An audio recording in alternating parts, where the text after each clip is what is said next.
Primeira questão. Do município de Cerro Grande, possui baixo risco de hepatotoxicidade e boa eficácia como analgésico em procedimentos clínicos odontológicos, comparado a outros medicamentos, inclusive sendo preconizado por vários autores como um fármaco de primeira escolha. O trecho refere-se a qual medicamento? Então, o que nós tínhamos aqui de informações importantes nesse enunciado?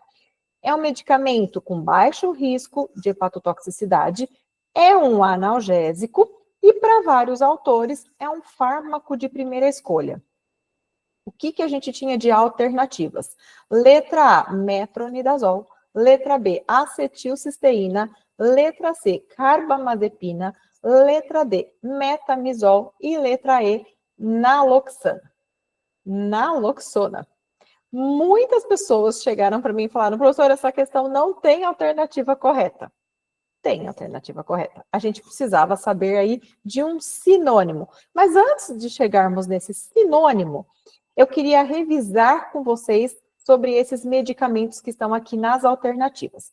Então, o metronidazol é o queridinho das provas de concurso público. Eu falo que dentre os antibióticos, tirando penicilina, é um dos que mais cai. As bancas gostam de fazer perguntas sobre ele. Então, vem comigo para revisar rapidinho sobre o metronidazol. Não vou ficar entrando especificamente em classificação de antibióticos, só para situar onde o metronidazol está, porque ele cai muito nas provas de concurso público, não só da banca Fundatec. Então, vamos lá. Em relação à ação biológica, os antibióticos são classificados em bactericidas e bacteriostáticos. Então, quando a gente pega lá a classificação, onde que o metronidazol está? Aqui, ele é um antibiótico bactericida. Em relação ao mecanismo de ação, os antibióticos são classificados em que interferem na parede celular, interferem na síntese de RNA, interferem na síntese de DNA. E o metronidazol, se a gente pegar aqui a classificação, ele é um antibiótico bactericida que interfere na síntese de DNA. Quando a gente fala de espectro de ação, o metronidazol está aqui, ó. Ele tem ação contra bactérias anaeróbias, especialmente bacilos gram-negativos. E por último, quando a gente fala de concentração ou tempo dependentes. Essa é uma característica que as bancas gostam muito de cobrar em relação ao metronidazol, porque ele é uma exceção à regra. Então, quando a gente olha aqui, essa informação é lá do livro do Andrade, os antibióticos são tempo dependente. Só o metronidazol, lógico, dos antibióticos mais utilizados aí na odontologia, é concentração dependente. Então, tem muitas questões que pedem somente isso daí.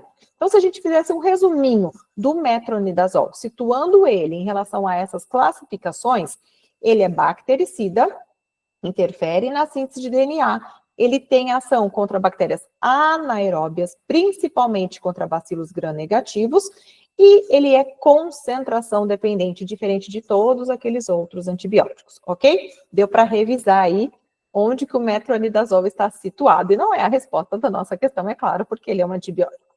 Então, se a gente pegar a letra B, acetilcisteína, ela é um mucolítico, é um expectorante, né, que vai fluidificar as secreções do trato respiratório, e também é um antídoto para intoxicação por paracetamol. Também não é a resposta da nossa questão. Carbamazepina é utilizada para neuralgia do trigêmeo e epilepsia, é utilizado para os casos de convulsão. Tem até ação analgésica, mas para dores neuropáticas. Não é analgésico de primeira escolha em procedimentos odontológicos gerais. Então, carbamazepina também está fora. Vamos pular a letra D e vamos para a letra E, a naloxona. Ela é uma antagonista opioide, usado para reverter overdoses de opioides e não tem ação analgésica. Aí a gente fica com a letra D. E aí, para quem lembra, o metamizol é sinônimo da nossa querida dipirona, né? Também conhecido como dipirona, é um analgésico e antipirético, baixo risco de hepatotoxicidade, muito utilizado na odonto, e para alguns autores é a primeira escolha. Então, o que a gente precisava saber nessa questão? Que o metamizol é a dipirona. E muita gente errou essa questão. Só para finalizar essa questão, uma comparação rápida de dipirona com paracetamol, porque o paracetamol ele também tem um sinônimo, que cai em prova de concurso público e às vezes o concurseiro vai lá e erra a questão por não saber desse sinônimo. Então, dipirona, metamizol e o paracetamol é também conhecido como acetaminofeno. Dipirona, mecanismo de ação. Ela atua nos nossos receptores, bloqueando a entrada de cálcio. O paracetamol, ele atua lá na enzima ciclooxigenase e também tem ação direta no sistema nervoso central. Quando a gente fala de risco durante a gestação, dipirona tem risco C e o paracetamol, risco B. Preferência, paracetamol durante a gestação. Dipirona, evitar nos primeiros 3 meses e nas últimas 6 semanas. Paracetamol é seguro durante o período de gestação. Quando que a gente tem que evitar dipirona? Pacientes que têm anemia ou leucopenia por causa do risco de agranulocitose. Só relembrando, é um caso raro, agudo, pelo uso prolongado de dipirona, porque a dipirona ela seria tóxica, prejudicial para a medula óssea, onde são produzidos os leucócitos. E aí, no caso de agranulocitose, a gente tem uma redução brusca dos números de leucócitos de um grupo específico chamado de granulócitos ou granulosos, e são os neutrófilos, basófilos e eosinófilos. Então, a gente tem uma redução acentuada de um grupo específico de leucócitos, no caso da granulocitose, pelo uso da dipirona. É raro, raríssimo, mas as bancas gostam de perguntar sobre a granulocitose associada à dipirona. E o paracetamol, ele tem que ser evitado com álcool etílico devido ao efeito hepatotóxico. Mais uma informação importante, a dipirona, ela tem que ser contraindicada nos casos de hipersensibilidade à pirazolona ou doenças metabólicas, como porfiria hepática.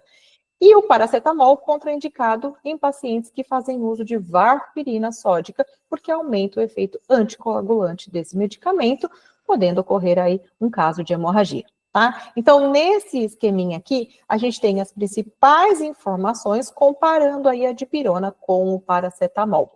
Puxei isso falando aí dos sinônimos e já trouxe algumas informações adicionais para vocês, tá bom? Mas era uma questão extremamente simples se nós soubéssemos que o metamizol é sinônimo de dipirona. Muita gente ficou olhando para essa questão e falou assim, eu não acho a resposta correta, tá? Mas agora vocês não erram mais questões sobre esse assunto.